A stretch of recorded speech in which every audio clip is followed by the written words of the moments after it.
মোট ১৩টা ত্রুটি আছে, যেই ত্রুটিগুলো থাকলে একটা পশু দিয়ে আপনি কোরবানি করতে পারবেন না। একটা পশুর কয়টা ত্রুটি? ১৩টা। এই ১৩টা ত্রুটি যদি আপনার পশুর মধ্যে পাওয়া যায় তাহলে সেই পশু দিয়ে কোরবানি করা কোনোভাবে জায়েজ হবে না। ১ নম্বর, এমন পশু আপনি নির্বাচন করেছেন যে চোখে দেখে না, কানা, মানে অন্ধ পশু দিয়ে কোরবানি হবে না। আপনি বলবেন হুজুর বুঝে কিভাবে? চেক করে নেবেন।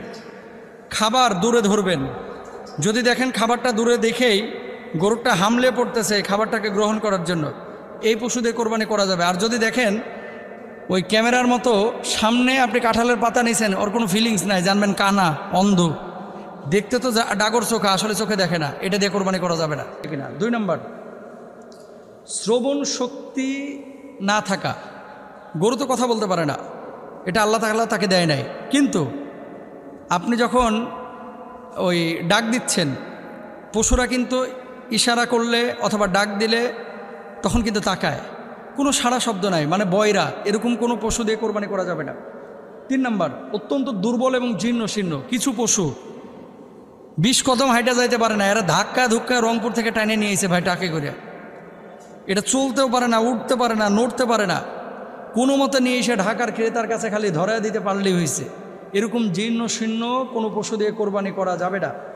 ৪ নম্বর, এই পরিমাণ ল্যাংড়া যে জবাইয়ের স্থান পর্যন্ত হেঁটে যেতে অক্ষম, মানে পশুটা চলতেই পারে না, একেবারে পড়ে গেছে। আপনি কিনে নিয়ে যাচ্ছেন পশুটাকে কোরবানির জন্য, রাস্তায় ইনজুরি হলো, পায়ে আঘাত পাইলো, আঘাত পাওয়ার পরে এ পশুটা রাস্তায় পড়ে গিয়ে আর হাঁটতে পারতেছে না, এই পশু দিয়ে কিন্তু কোরবানি করতে পারবেন না, এটা আপনার জন্য জায়েজ নেই। তারপরে আসেন, লেজের বেশিরভাগ অংশ কাটা। কোরবানির হাটে দেখবেন যেগুলো একটু ত্রুটিযুক্ত, এগুলোর দাম একটু কম, ধরেন ৫,০০০ কম, ১০,০০০ কম, এরা চিন্তা করে যে দূর ৫,০০০ টাকা কমে তো পাইছি, লেজ একটু কাটা হলে সমস্যা কি, কোরবানি কিন্তু হবে না। এই ৫,০০০ টাকার জন্য এটা মোবাইল ফোন না যে কিছু চালায় নিব না, একটু দাগ পড়ছে তাই কী হয়েছে।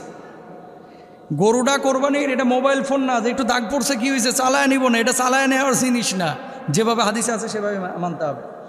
তারপর আসেন, জন্মগতভাবে কান না থাকা, কিছু গরুর জন্মগত আছে যে কান নাই, এ কোরবানি দেওয়া যাবে না।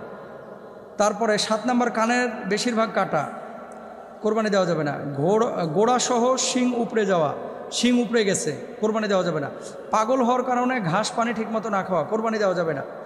তারপরে বেশিরভাগ দাঁত না থাকা, রোগের কারণে স্তনের দুধ শুকিয়ে যাওয়া, ছাগলের 2টি দুধের যে কোনো একটি কাটা, গরু বা মহিষের 4টি দুধের যে কোনো 2টি কাটা কেটে ফেলেছে বা কোনো কারণে আঘাত লেগে পড়ে গেছে, স্তনের দুধ, এই যে স্তনের যে ইটা আছে স্থানটা, এটা যদি কেটে যায়, এটা দিয়ে কোরবানি করা যাবে না।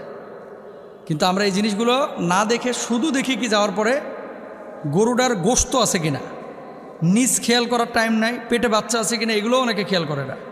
তো এগুলো খেয়াল করবেন, আল্লাহ তাআলা আমাদের বোঝার তৌফিক দান করুন।